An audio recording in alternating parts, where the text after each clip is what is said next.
High command ಹೇಳಿದಂತೆ CM ನಡೆದುಕೊಳ್ಳಲಿ, ರಾಜೀನಾಮೆ ಅಂಗೀಕಾರ ಮಾಡಿ ಅಂತ ಹೇಳಿದ್ರೆ ಮಾಡಲಿ, ರಾಜೀನಾಮೆ ಕೊಟ್ಟರೆ ಕೊಡ್ಲಿ ಎಂಬ ಉದ್ದಟತನ ಬೇಡ ಅಂತ ಹೇಳಿ ರಾಜನ ಹೇಳಿಕೆಯನ್ನು ಕೊಟ್ಟಿದ್ದಾರೆ. ಅಸಮಾಧಾನಿತರನ್ನ ಡಿಕೆಶಿ ಅವರನ್ನ ಕರೆಸಿ ಮಾತನಾಡಬೇಕು ಅಂತ ಬೆಂಗಳೂರಿನಲ್ಲಿ ಮಾಜಿ ಸಚಿವ ಕೆಎನ್ ರಾಜಣ್ಣ ಈ ರೀತಿಯಾಗಿ ಹೇಳಿಕೆಯನ್ನು ಕೊಟ್ಟಿದ್ದಾರೆ. ಈಗ ರಾಜೀನಾಮೆಯ ಪರ್ವ ಮುಂದುವರಿತಾ ಇರುವಂತಹ ಹಿನ್ನೆಲೆಯಲ್ಲಿ ಶಾಸಕರ ರಾಜೀನಾಮೆಯ ವಿಚಾರವಾಗಿ ಡಿಕೆಶಿ ಅವರು ರಿಯಾಕ್ಟ್ ಮಾಡಿದ್ರು.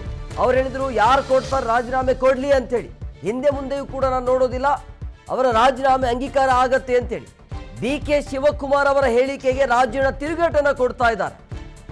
ರಾಜೀನಾಮೆ ಅಂಗೀಕಾರ ಹೈಕಮಾಂಡ್ ಮಾಡಲಿ ಅಂತ ಹೇಳಿದ್ರೆ ಮಾತ್ರ ಆಗಬೇಕು ಅಂತೇಳಿ, ಈ ರೀತಿಯ ಉದ್ದಟತನ ಬೇಡ ಅಂತೇಳಿ ಡಿಕೆ ಶಿವಕುಮಾರ್ಗೆ ನೇರ ಎಚ್ಚರಿಕೆಯನ್ನು ಕೊಟ್ಟಿರೋದು ರಾಜಣ್ಣ ಅವರು. ಹೈಕಮಾಂಡ್ ಹೇಳಿದಂತೆ ಸಿಎಂ ನಡೆದುಕೊಳ್ಳಬೇಕಾಗತ್ತೆ, ರಾಜೀನಾಮೆ ಅಂಗೀಕಾರ ಮಾಡಿ ಅಂತ ಹೇಳಿದ್ರೆ ಮಾಡಲಿ, ತಪ್ಪೇನಿಲ್ಲ, ಆದರೆ ಮಾಡ್ತೀವಿ, ಕೊಟ್ಟು ಹೋಗ್ಬೋದು ಅನ್ನುವಂಥ ಹೇಳಿಕೆ ಇದೆಯಲ್ಲ, ಈ ರೀತಿಯ ಉದ್ದಟತನ ಬೇಡ ಅನ್ನುವಂಥ ಸ್ಟೇಟ್ಮೆಂಟ್ ರಾಜಣ್ಣ ಅವರದ್ದು. ಬಟ್ ಡಿಕೆ ಶಿವಕುಮಾರ್ ರಾಜೀನಾಮೆ ಕೊಡುವವರಿಗೆ ನೇರ ಸಂದೇಶವನ್ನು ರವಾನೆ ಮಾಡಿದ್ರು, ಖಡಕ್ ಎಚ್ಚರಿಕೆಯನ್ನು ಕೂಡ ಕೊಟ್ಟಿದ್ರು. ಅವರು ಕೊಟ್ಟರೆ ಕೊಡಲಿ ಅಂತ. ಸೊ ಅದಕ್ಕೆ ರಾಜಣ್ಣ ಕಡೆಯಿಂದ ಈ ರೀತಿ ತಿರುಗೇಟು.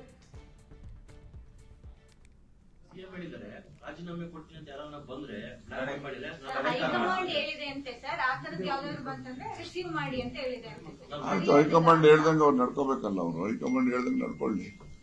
ಅಂದ್ರೆ ಹೈಕಮಾಂಡ್ ಶಾಸಕರು ಹೇಳ್ದಂಗೆ ಹೈಕಮಾಂಡ್ ನಡ್ಕೋಬೇಕಂತ ಅಲ್ಲ ರೀ, ಹೈಕಮಾಂಡ್ ಇಂದ ಮುಖ್ಯಮಂತ್ರಿಗಳಿಗೆ ನೀವು ಯಾರಾದ್ರೂ ರಾಜೀನಾಮೆ ಕೊಟ್ಟರೆ ಅದನ್ನ ನಾವು ಅಂಗೀಕಾರ ಮಾಡಿ ಅಂತ ಹೇಳಿದ್ಮೇಲೆ ಅವ್ರು ಅಂಗೀಕಾರ ಮಾಡಬೇಕು. ಹೈಕಮಾಂಡ್ ಹೇಳ್ದಂಗೆ ಸಮಾಧಾನ ಮಾಡುವಂತಹ ಹೈಕಮಾಂಡ್ ಪಡೀರಿ ರಾಜೀನಾಮೆ ಅನ್ನುವಂತಹ ಮಟ್ಟಿಗೆ ಮಾತಾಡುತ್ತೆ ಅಂದ್ರೆ ಒಬ್ಬ ಜನಪ್ರತಿನಿಧಿ ಅಂದ್ರೆ ಜನರಿಂದ ಆಯ್ಕೆ ಆದಂತಹ ಎಂಎಲ್ಎ ಬೆಲೆ ಶಾಸಕ ಅಸಮಾಧಾನವನ್ನು ಕೂಡ ವ್ಯಕ್ತಪಡಿಸೋ ಪರಿಸ್ಥಿತಿ ಇದೆಯಾ? ಎಂಎಲ್ಎಗಳೇನು ದಡ್ರೇನಲ್ಲ, ಅವರು ಅವ್ರಿಗೆ ಗೌರವ ಇದೆ ಗೌರವ ಇಲ್ಲ ಅದನ್ನೆಲ್ಲ ಅವರೇ ಸ್ವಯಂ ನಿರ್ಣಯ ಮಾಡಬೇಕು. ಕೆಲವರು ರಾಜೀನಾಮೆ ಕೊಡ್ತಾರೆ ಅಂತ ಹೇಳ್ತಾ ಇದ್ದಾರೆ, ಕೆಲವರು ಮಂಡ ಎತ್ತಿದ್ದಾರೆ, ಸಭೆ ಸೇರ್ತಾ ಇದ್ದಾರೆ, ಶಾಸಕರು ಅಂತ ತಂಡ ಕಟ್ಕೊಳ್ತಾ ಇದ್ದಾರೆ. ಡಿಕೆ ಶಿವಕುಮಾರ್ ಅವರು ನಿಮ್ಗೆ ಸಲಹೆ ಏನು ಹಿರಿಯರಾಗಿ ಅಂತ ಅವ್ರಿಗೆಲ್ಲ ಕರೆದು ಮಾತಾಡಬೇಕು. ರಾಜೀನಾಮೆ ಕೊಟ್ಟ ಕ್ಷಣಕ್ಕೆ ಅಪ್ರೂವ್ ಮಾಡೋದು, ಅವ್ರನ್ನ ಅಕ್ಸೆಪ್ಟ್ ಮಾಡಿ ಅಂತ ಹೇಳೋಂಥ ಉದ್ದಟತನೂ ಕೂಡ ಇರಬಾರ್ದು.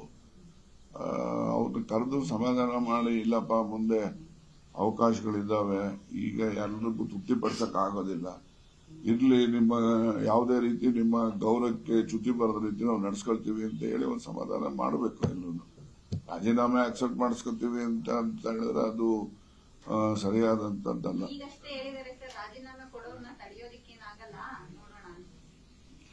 ಆಯ್ತು, ಈಗ ತಾನೇ ಹೇಳಿದ್, ನಾನು ಕೇಳಿದೆ, ಟಿವಿ ನೋಡ್ತಾ ಕೂತಿದ್ದೆ, ಪ್ರಸಾದ್ ನಾಥನು ಕೂಡ ಹೇಳ್ತಾ ಇದ್ರು, ರಾಜೀನಾಮೆ ಕೊಡ್ತೇವೆ ಅಂತಕ್ಕಂಥ ಫರ್ಮ್ ಡಿಸಿಷನ್ ಇರೋದು ಯಾರು ತಪ್ಸಕ್ಕಾಗಲ್ಲ. ಆದ್ರೆ ಕೆಲವು ಜನಕ್ಕೆ ಸ್ಪರ್ ಆಫ್ ದಿ ಮೂವ್ಮೆಂಟ್ ಅಲ್ಲಿ ಹೇಳಿರ್ತಾರೆ, ಅವ್ರಿಗೆ ಸಮಾಧಾನ ಮಾಡಬಹುದು, ಮಾಡ್ಲಿಕ್ಕೆ ಆಗೋಲ್ಲ ಅಂತ ಏನ್ ಹೇಳೋದು. ಸರ್, ಈಗ ಸಿಎಂ ಹೇಳಿದ್ದಾರೆ ರಾಜೀನಾಮೆ